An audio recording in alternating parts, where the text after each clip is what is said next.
One, two, three, four. Let's play the Latin X Star Wars Vanity Fair War.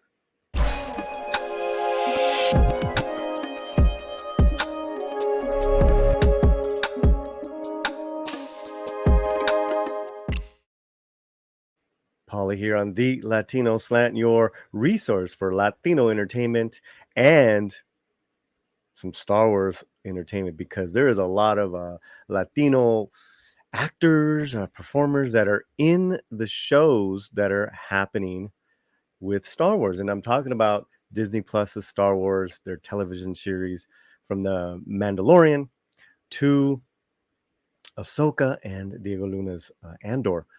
There's a huge article that's out in Vanity Fair.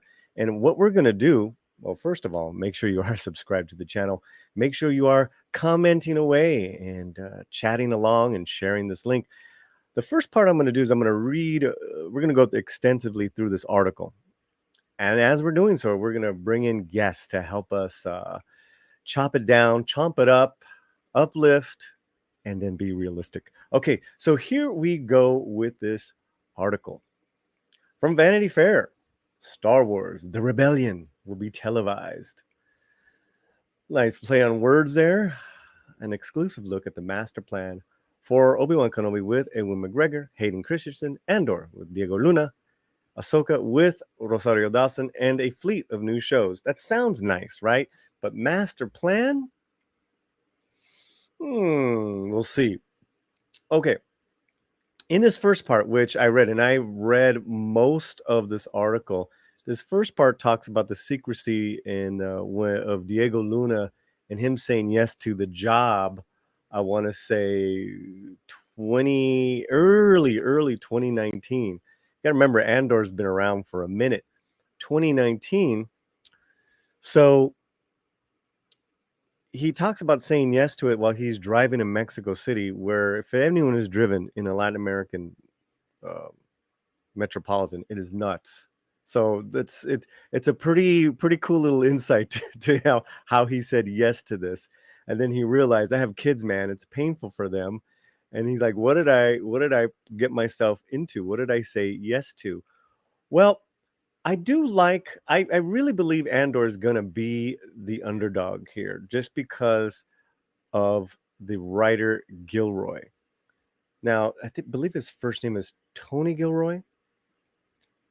Let's get some info here on him. Now, I want to focus on this one first, as the article has, and I will have Tony Gilroy, who did the Bourne thrillers, and he did Michael Clayton. Very talented man. And I will have the link to this full article. We're gonna jump around. We can't read it all. That's just it's just a lot of reading for you guys and for us. So I do like what they had to say here in regards to Andor. In 2019, Luna was recruited for Andor. I'm talking about the TV show. The actor remembers looking out the car window on rooftops at adjacent buildings, visualizing the tale about resistant-minded spies and near-death escapes. He was especially glad that Gilroy proposed included details that resonated personally. Luna describes Andor as a refugee story, with desperate people fleeing the Empire at the full force of its power. This is him saying this. It's a journey of a migrant, he says. That feeling of having to move is behind. Let me start again.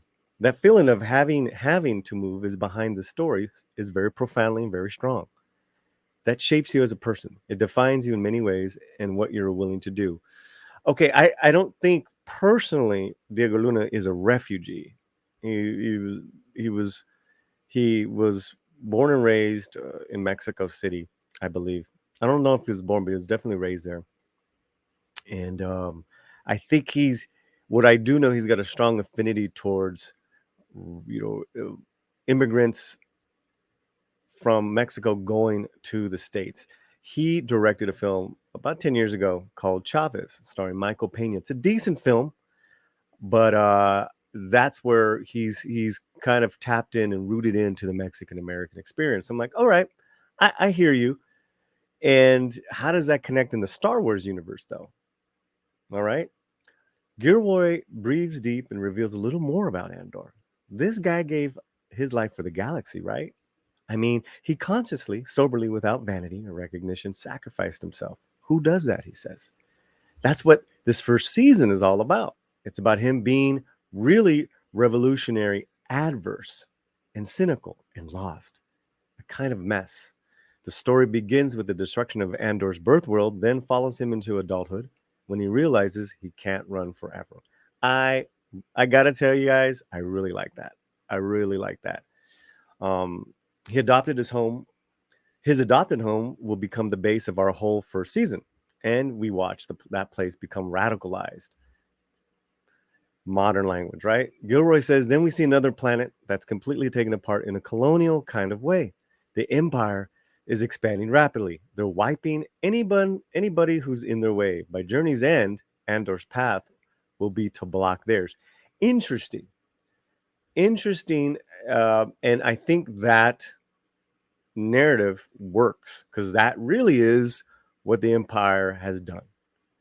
And at that time, before Star Wars New Hope, it's at its worst. Okay, I'm with it. The show also focuses on the enigmatic rebel leader Mothma, played by Genevieve O'Reilly, who portrayed her as a young senator in Revenge of the Sith, then reprised the role in Rogue One.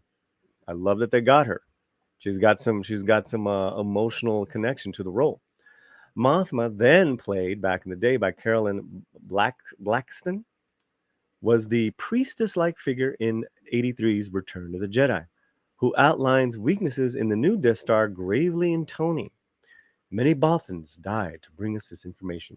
We all remember that line. And Andor, her story will run parallel to the title character, whom we know will eventually become one of her key agents.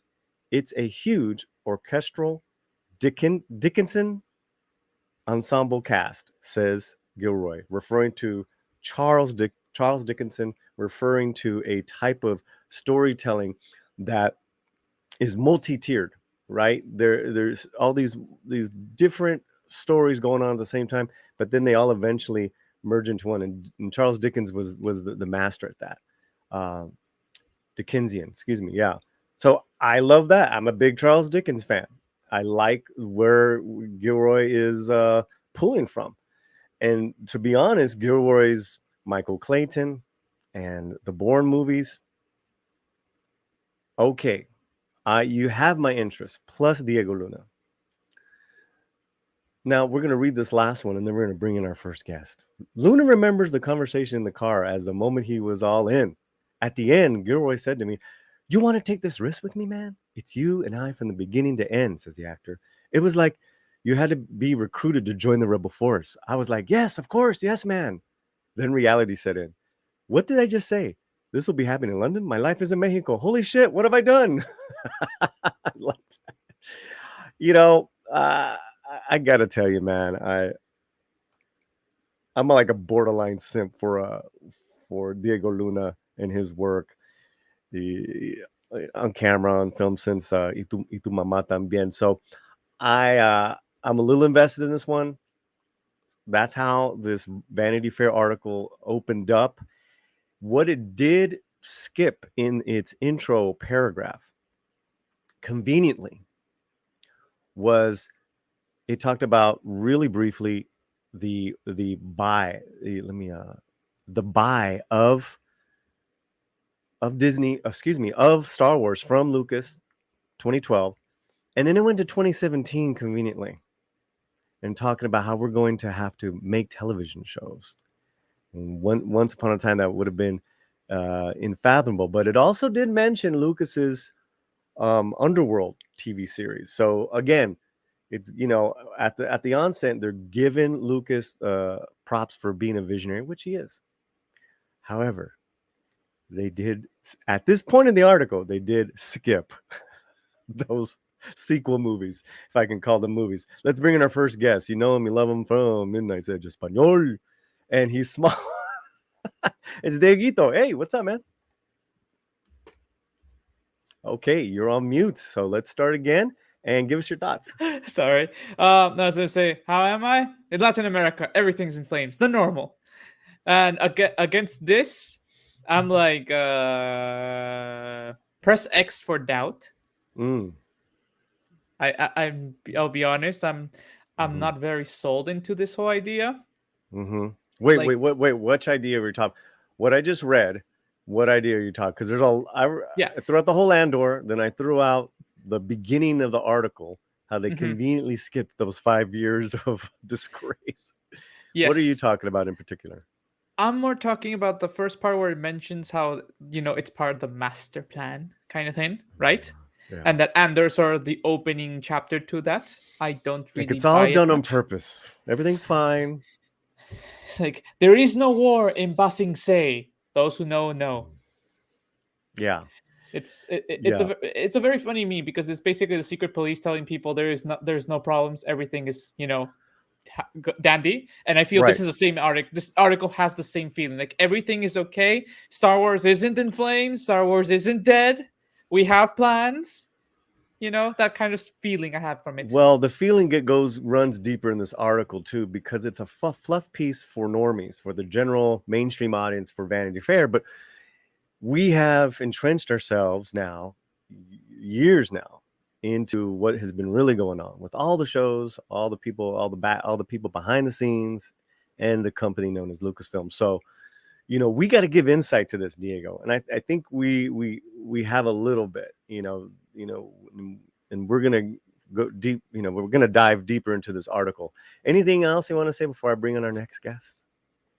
All I'm gonna add is the fact that I feel this is part of a much greater plan in the sense as a marketing denial campaign, Mm, because it's at the same time we have the Ryan Johnson's trilogy has been supposedly confirmed that it's not dead.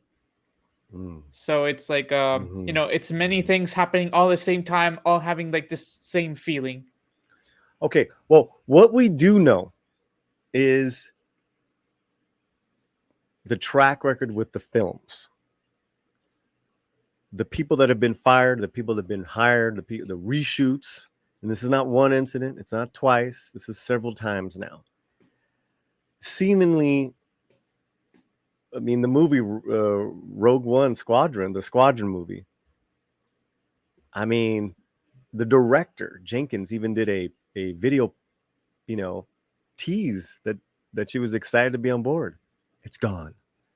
I Mm-hmm. mean, it is one cinematic disaster after another, Diego. Yep. Yeah. There's no way around that one. Speaking of the master of disaster, Yay. Geek Tropology, man. What's up, brother? I heard you talk about ¿Y tu mamá también? Oh. This this is one of my favorite Latino movies. There's another one called Nota Roja from Chile that I love. Hmm. Yeah, Yeah. I don't have the DVD on hand, but Mm-hmm. yeah, if you can find Nota Roja, it has a lot of references to Star Wars because it's a geek movie from Chile. And Yeah. there's a couple of really crazy good movies from down here. Yeah. But Y tu mamá también is we need to do a separate stream and a film night on mhm. that and the other one, not te rojas. But in regards to what we're talking about, what we've talked about, any initial thoughts? I know you didn't get in here to listen to some of my reading of the article, but what are your initial thoughts? My initial thoughts: Disney is not capable of actually pulling this one off. Mm-hmm. I mean, they don't have the will to do it because, okay, Rogue One is one of the few movies that I actually do like. Here's my K2SO. I have the U-wing, the ship from Rogue One. Mm-hmm. It was on Oh, let's my see that, Kate. yeah, Yeah, it's a it great was on my character ceiling too. for a long time. Yeah. I love this character. It was incredible on the movie, and I Mm-hmm. actually do like the movie. Even Jean Erso is like, yeah, she was fine enough. I enjoyed more Cassian Andor on the movie. I enjoyed way more K2SO. And you have I forget the name. The Jedi, not Jedi. Oh yeah. Yeah, Blind Chirrut. Mammoth. Saul Guerra. Yeah, but Sol Guerrera is no, Saul Guerra. that's the Afro guy, and he's actually really fine. And Oh, on oh, Clone oh, Wars, he's oh, one of the great characters. Donnie Yen. Yeah, Donnie Oh, Yen, but is Chirrut Ingwe, if I remember correctly the name. great cast. I forgot about those guys. Yeah, Yeah. those guys are great. So I enjoy a lot of that movie, and if I see it on isolation, I can actually get into the movie and enjoy it. The thing is, I don't see Disney pulling this one off. I don't see Now you say Diego pulling this one off. You talking about Andor? Or you talking about Andor. I about call it okay. Juan Cholo because let me be honest, is basically they're trying to generate their own Han Solo, but Cassian Andor on the movie was not Han Solo. Okay, he was a Mm. shady undercover kind of black ops guy, Hmm. and Han Solo is more like this upbeat delinquent. Let's be honest, he is a Hmm. full-on delinquent. So there's Well, a difference. There's a moral difference. There's a tonal difference between the two characters. And what I'm seeing is them trying to renew some archetypes on the characters with other characters that are more diverse instead of just going with something that they already have. well, I don't know if you got to read the article yet, or if you got to hear what I was reading of I hear a bit. Tony Gilroy, and how Mhm, what he wants to do with the story arc of Andor, which I think is fascinating because you're right. Because morally, he says is like he's lost. He doesn't give a shit about anything, and then mhm, he by the end of season one, he's got purpose. I'm in. But let me just tell people in the chat, comment, mhm, all that good stuff. That's why we bring people on. We all don't agree on the same things that we all love Star Wars, old Star Wars, all that's good stuff, mhm. but we don't necessarily all agree at the same time. And who wants to hear a panel that agrees about everything at the same time? No, no, we want to spice it up. So it's a good point. I get it. I get it. I still think it's going to be an underdog, but I tend to be more Mhm. optimistic than not. But we got a lot of ground to cover. Let's get back into this really. I'm going to call it a beautiful puff piece. And now for your favorite part there. This for you. This is just for you. It's a thing that binds all of the shows together. Devotion. What's unique about Star Wars is that we're one story, basically, says Lucasfilm's president, Kathleen Kennedy. George is always dealing with episodes. Ironically, he was serializing his storytelling. He was influenced by Flash Gordon and cliffhangers on Saturdays and movie theaters. We all know this. Mhm. And all of that informed what the DNA of Star Wars is, which is why I think it's just organic that we made the transition into television. Okay. First of all, television has always been a kind of weak spot for Star Wars. Mm-hmm. Normally, on the Lucas era, they had a lot of animated series, including one for the droids, the Clone Wars, the not the Clone Wars, but Clone Wars. Mm-hmm. If you know that animation is superb, is one of the best that you can ever see on Yeah, it's Star great. Wars. Mm-hmm. Yeah, but other than that, the Clone Wars had a really couple of weak seasons. Yeah. Yeah. Well, let's be honest, Mhm, Diego. Going to television was never Kathleen Kennedy's plan. Her plan was the future is female. We're doing these films. We're gonna rewrite Lucas's stories. mhm. We're gonna turn everything around. Which, hey, that's you saw the proof in what was bad pudding. So I don't think there was anything really organic. They really went with the sign of the times, which is streaming. Diego. Yep. Um, I will put it to you this way: they copped out. It's simple as that. There is no, because you have to understand that in TV and streaming, the revenues that can come from that are much dependent on other sources, not direct from the public. It depends Mhm. on how the consuming public sees, for example, advertisements. But streaming usually doesn't have that model. Very few streaming sites currently have a model where it gives you a free form of usage, but at the same time, you have to, eat up the ads. While theater, Mhm. you will still have a much more guaranteed source of revenue, even if you have to split it with the theater for the tickets, right? Mhm. You still have a guarantee. You're getting money automatically. It's not dependent if the public watches it or not. Mm. Let's read some of this and move on. The transition was not an obvious pivot for an empire built on movies. When she took over Lucasfilm in 2012, Kennedy's primary goal was to rejuvenate Star Wars with a new era of films after a trilogy of prequels that underwhelmed many fans. I would disagree. I think it underwhelmed the old fans, but as you see now, there's a lot of fans that were kids of that generation that absolutely love the prequels. You guys want to say anything? Yeah. Episode 3. That Okay. was that was the pinnacle of that. I'm saying is like, yes, Mm-hmm. Emperor Strikes Back is and will always be the best Star Wars movie. Nobody will Mm-hmm. dethrone that. But the prequels had their charm, and the and the Rise of the Sith was an actual good.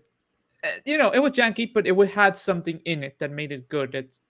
That's why people actually still they show more appreciation to that one in Mm-hmm. regards to the other two. Yeah, there's Mm-hmm. something there that also is true, that there's emotional connections with movies when you are a kid, and normally going with your parents, enjoying yourself, and all that Mm-hmm. generates a liking for even a bad movie.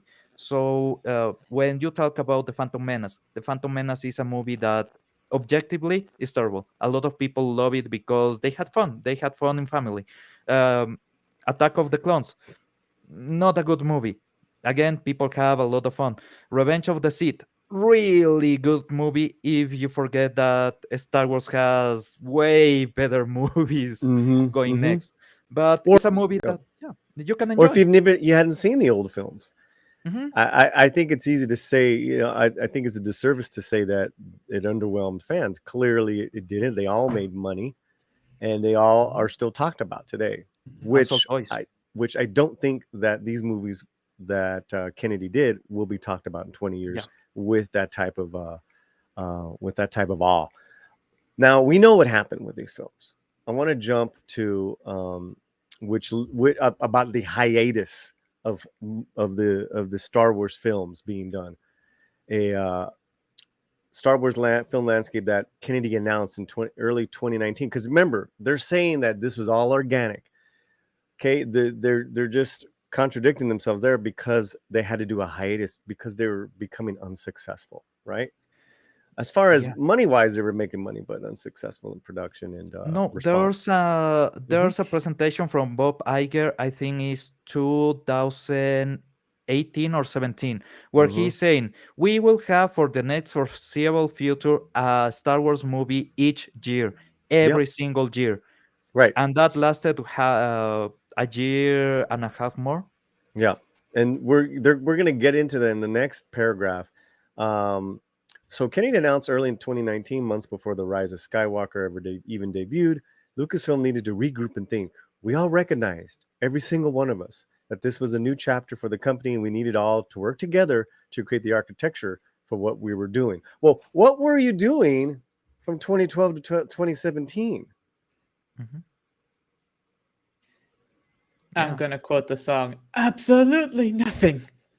Factor in the standalone movies Rogue One and Solo, and the Barrier production company that had been churning out a blockbuster a year at breakneck pace, like what Pablo's saying, considering that Lucas himself only released one Star Wars film every 3 years, with well over a decade in between trilogies. Kennedy wanted to dispense with the annual deadline and reconsider everything. Oh, it was her. Hmm. So you could Yeah. see, guys, you could see the point of view of this article. All right. So that's we just want to point that out. Okay. The most important lesson that they learned was that this Star Wars required a great degree of professional devotion from filmmakers. How in the world do you learn that on the job with Star Wars? How do you not know that already? That is ridiculous, man. That's ridiculous. Anyone who comes into the Star Wars universe needs to know it's a 3-4 hour 5 year commitment. She says that's what it takes. You can't step in for a year and shoot something, then walk away. It requires that type of nurturing. Well, that's again, that's the product we got.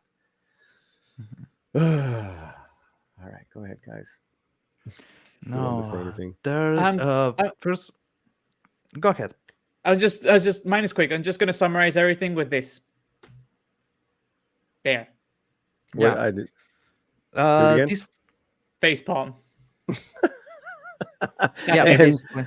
and Pablo. Basically, that fluff of Caitlin Kennedy is the one that decided, no, no, no, no, no. You can actually track the moment when Bob Iger, when I'm taking full control of Star Wars, and we are stopping production on a lot of stuff. That Right. is something that is public, is an interview. Mm-hmm. They can no longer try to change it to Caitlin Kennedy decided. No, she was full Mm-hmm. on with her projects. She wanted to have can I say it? Well, a certain guy that was big in Hollywood with a casting coach really full of people, assistants, Mm-hmm. that is currently making one of the productions. Just say Um, it. Harvey Well, it's Weinstein's well, assistant. yeah, yeah, Harvey it's Weinstein That's it. assistant, yeah, it's an interesting. enabler. Headland and the Acolyte is mentioned more Yeah, here in this article. It's coming up, and Iger and Chapek I don't think are mentioned at all. no, Incredible. Let me read this to you guys. Being able to channel the creator makes Filoni. We're jumping now, talking about mhm, Filoni and Favreau coming together, right? Um,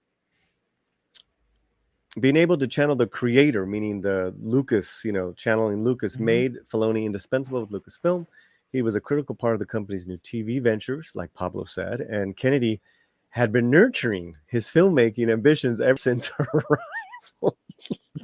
They dropped his treatment of the sequel trilogy. Woo! Wow. Favreau and Filoni were friendly, but Kennedy feared a turf war might erupt. She devised a fix. I arranged a play date. Well, thank you, KK. You know what? I'm going to let you take credit for that because those two guys, just with their pinkies, have more talent, creative talent than you do, my friend. So, but yeah, I'll give you that credit. Go ahead, Diego, Pablo.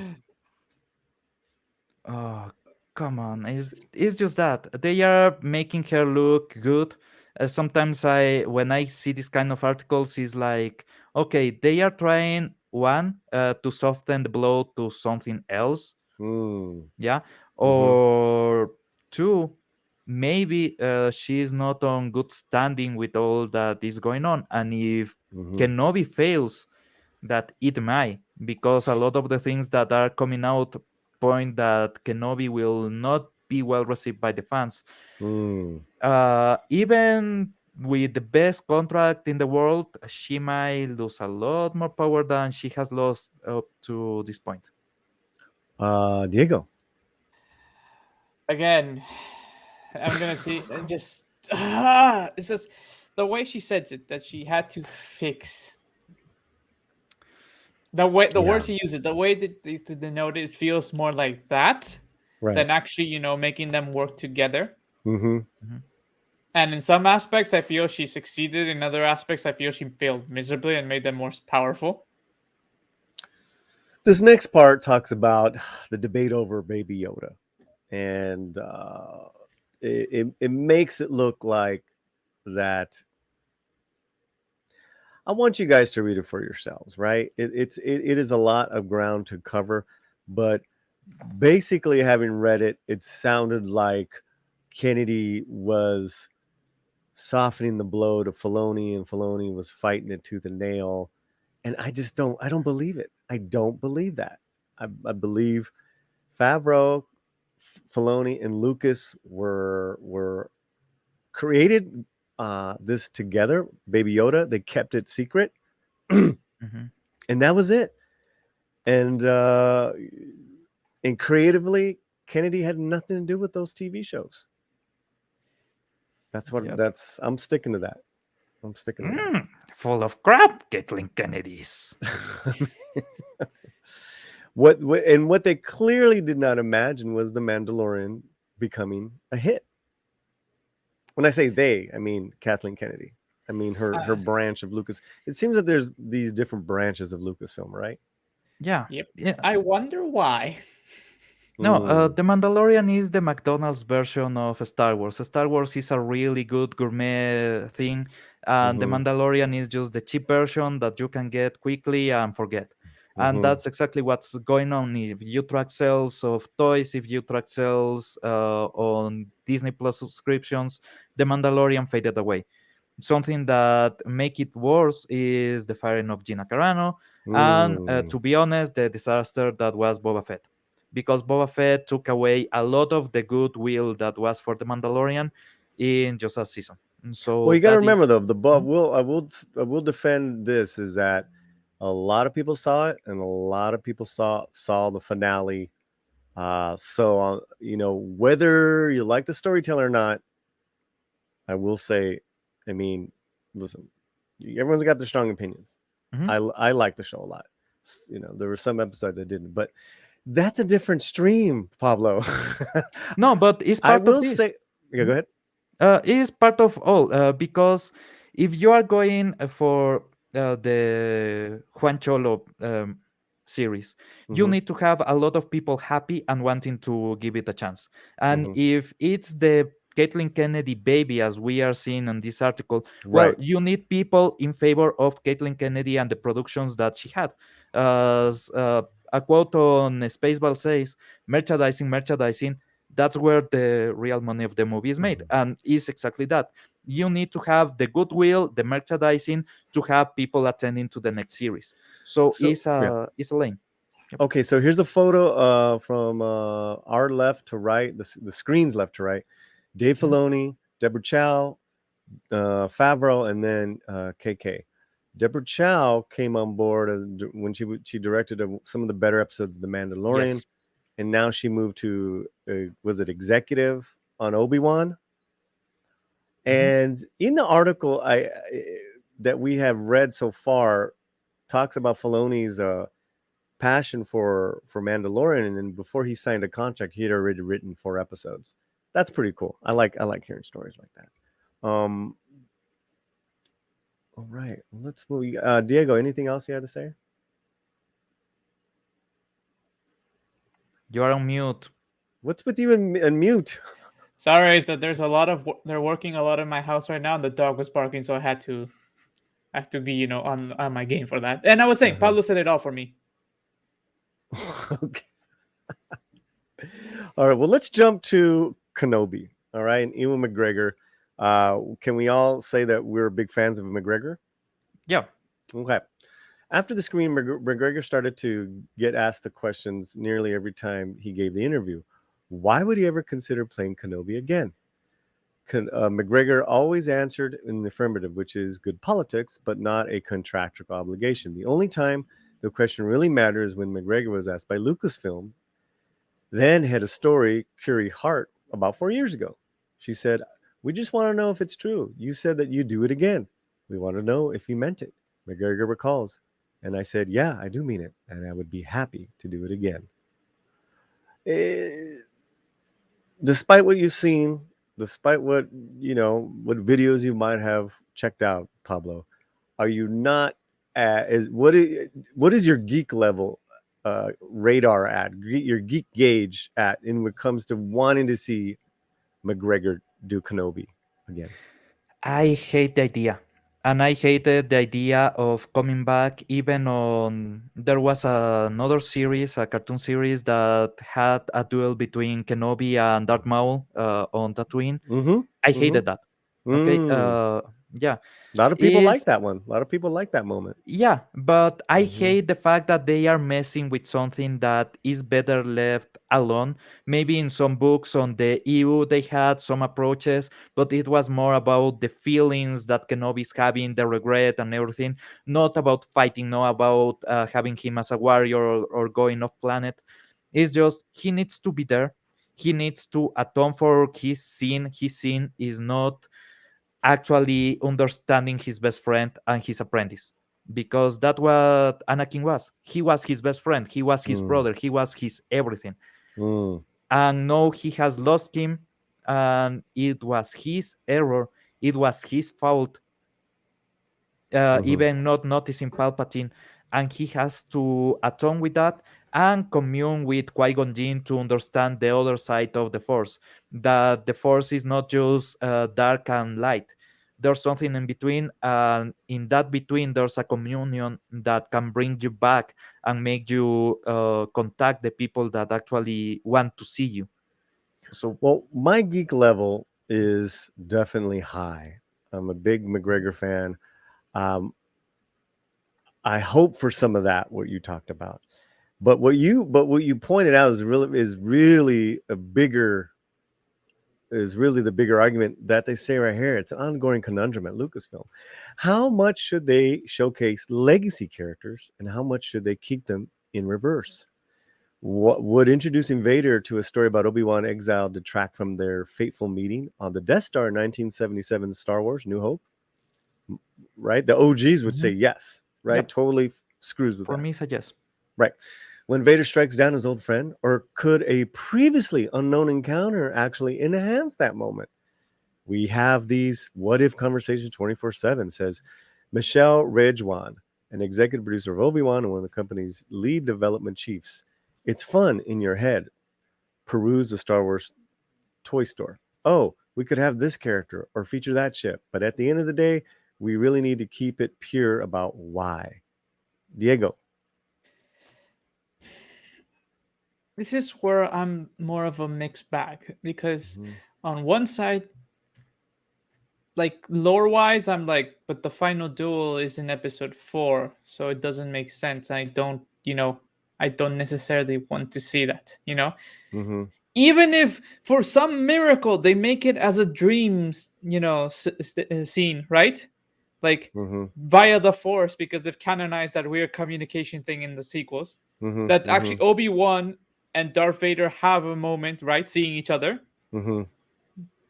and I don't know, have a duel like that before it gets Mm-hmm. cut off and Darth Vader knows where he is. Mm-hmm. I feel it shouldn't be because it cheapens the experience of the whole moment of Obi-Wan goes, he has a final duel with Darth Vader, and Mm-hmm. he dies there to show Darth Vader how he has become one with the Force, how he has lost his way, and also to give spark the fire inside Luke, to return the balance. So in that part, I'm in nah, chief. Now, if we're talking about a person who likes action movies in general, Mm-hmm. the whole idea of just seeing again Obi-Wan and Darth Vader have some intriguing and just because of a lightsaber fight that could or could not be good. Okay, I'm more like I want to see lightsaber action. I'm sorry, Mm-hmm. that part I'll be honest. Okay, so if you grew up with the prequels, we just talked about this earlier, and you're in awe of them, like you are with Revenge of the Sith. You said you're mixed bag. I think I a love lot of it. those kids want to see this. They don't really have that attachment to the old lore like I do, where I've never thought that they would have met again up until Star Wars New Hope. Mhm. Okay, so let us talk about this point here. When Deborah Chow, we talked about her becoming the showrunner, she championed a rematch of Vader and Kenobi as the Lucasfilm Brain Trust mulled over whether they would go that route. So, according to this article, it was Deborah Chow who pushed it. Meanwhile, sound stages have been booked in England and then canceled as the story underwent more internal scrutiny. But I thought this was all organic and meant to be. This is a master plan. What's go? You got to remember, KK showed up to one of the Star Wars celebrations saying the scripts are written, they're great. The worst part of all this is that they are missing out on something really special. Mm, If you have played The Force Unleashed, there's the beginning of the first game. You actually play as Darth Vader hunting Jedi's, mm-hmm, and that moment shows you what you can really have on a series about not Obi-Wan but about Vader, mm-hmm, because Vader is also finding a lot of what he's all about. Mhm. Uh, Basically, Obi-Wan has fulfilled his journey up to that point. But Vader is beginning a new journey. He is becoming a Sith. He is becoming from Anakin to Darth Vader. So Mhm. having him understand even his new body, everything on his new powers, that he cannot use Force Lightning because his armor is mechanical and it will suffer from the electricity. All that can make you have a really good time without messing with the continuity. So we're gonna skip to the end. We're skipping the more of the Deborah Chow and the Kenobi, and we're skipping all the Ahsoka. That's not even gonna come out till next year. If you want insight, go ahead and continue reading let's go to the end here, and Mhm. then we'll wrap it up because I think this is pretty important for a fluff piece. And just like with mainstream news, read it between the lines, guys. We have a roadmap, Kennedy says. Although Lucas's big screen return is unlikely to follow the same relentless cadence as before. A movie from Waititi will likely arrive first, with Rogue Squadron Jenkins further off. Further off, which makes me to believe, when was this written? Right, Pablo? Mhm. When was this actually written? Mhm. Maybe 6 months ago? It is true that Marvel Studios President Feige would produce a Star Wars film. I would love to see that movie he might come up with. But right now, no, there isn't anything specifically, she says. And the trilogy from The Last Jedi's Ryan Johnson's, everyone's favorite, was announced 5 years ago. Backburned. Ryan has been unbelievably busy with the Knives Out and the deal that had made Netflix for multiple films. Gentlemen, please chime in. Again, I say this is a denial piece. Like I see no Mm-hmm. validity in what they're saying right now. I feel it's like, especially the Mm-hmm. Johnson part. It's like Mm-hmm. it's just so say people. No, Mm-hmm. it's that Naked Gun moment where Leslie Mm. Nielsen is like everything is okay. There's nothing to see, and there's like a bunch of explosions behind him. Mm-hmm. Kennedy's basically Leslie Nielsen in that moment. The emphasis Yeah, on television is already influencing the upcoming film slate. I hesitate to use the word trilogies anymore because Star Wars is much more about persistent storytelling. Kennedy says now she just needs to recruit feature filmmakers. What? What master plan is that, Pablo? What is that? I don't know. Even saying about consistency, there's no consistency on anything that she has made. Tonally, every single one of the movies is completely out of whack. Which They they don't do they represent do the other. mention. Yeah, Which they do mention that tonal wise, each of those three films went zip zip zip. Correct. yeah, totally. And Mm-hmm. there's not something that really holds the story, even between the series and the movies. Mm-hmm. There's too much that is missing, too many links missing. And I don't think just getting new movies for just making movies will help. Mm-hmm. Maybe you Mm-hmm. need something more. You need to take your time, stop doing so much Star Wars, Mm, and really thinking about where are you going.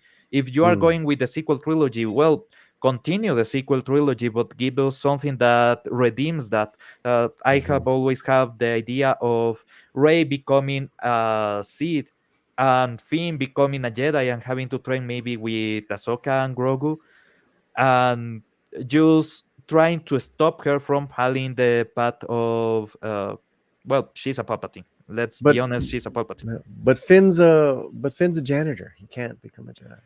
Why can't you have that? Luke was a moisture That's farmer. what we were supposed to have.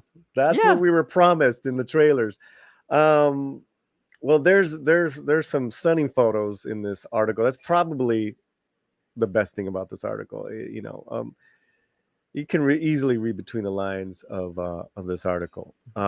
However, at the beginning of this, I talked about the Latinx representation in Star Wars, and how at the end of the day, however I feel about that term, that representation is already there. It's proven that that in the writing of Oscar Isaac's character was very lazy, very weak. Same thing with Finn. Now that we, if I can use George Lopez's words about being Latino, now that we've burned that off, I want to see Pablo. I really want to see some elevated storytelling in Andor and with Yeah. Ahsoka. The characters deserve it, and it's not about if they are Latino or if they are not, because they are on space. Earth is not canon on Star Wars, or not anymore. There was a story on the EU, but you have aliens, you have people that have seen things that we cannot imagine. Shows that those things, shows how they grow as characters instead of how they grow because they are Latinos. One of the things that I hated on The Mandalorian was the mix of Mexican music. It fell off. No, Boba Fett. Yeah, sorry, Boba Fett. It Yeah, fell yeah, off, I and know. this is the same. It feels off. If you are going with this is Latino, no, no, no, no. You are having other creatures. You are having other species. You are having droids. Right. That's not Mexican. That's not American. That's not Chinese. That's in space. Do it in space. Go bonkers with something really out of this world. Don't bring me back because this world sucks right now. I want to be there on the stars, enjoying myself. But hey, Diego, Pablo, we had Danny Trejo in space. He was a Rancor trainer. Rancors that can do stuff now. Your final thoughts, Diego, on that, the whole representation. I mean, I think Latinos are really well represented in the Star Wars universe now, more so than ever. But does that matter? I say in this case, the problem is they do it in such a way that doesn't compel me.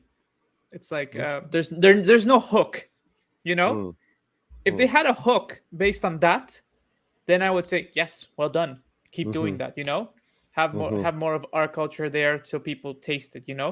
But because they just put it in a mishmash, it doesn't really work. There's nothing. They don't make a hook. They just put it like white noise. It's just there to be there, nothing else. You got to keep in the Star Wars universe. There can be nothing. I do agree. There can be nothing from our world, modern world, in it. That was never the point in the original Star Wars. That's why those stories are very timeless. That's why they work. And now that everyone's represented, I want to see what can be, and everyone's seen. I want to see some just killer storytelling to prove Pablo wrong. All right, guys, gentlemen, I don't know if you have anything else to say. I want to thank you guys, everyone in the chat. Thank you for your comments. Make sure that you like this video and share it if you love it. Let's go with Pablo first. Oh, no, just thanks for having me. And let's see if they can prove me wrong. Up to this date, they haven't. Diego. Thank you for inviting. And also, yes, I'm going to be in a more wait and see attitude to see if they are able to give me that hook, that thing that's interesting to bring me to watch. You can, again, read the whole article or not. It's in the video description. You can read between the lines of, really that's not how it went down the last couple of years. But hey, what do we know? We're just real fans. Everyone take care wherever you're at. Keep your fight fuerte. Paz. Come on, y'all. Come on, y'all. Come on, y'all. The Slant? Yeah, but isn't this the unplugged version? I don't know. I think it's the unplugged version. All right, Paulie, let's go.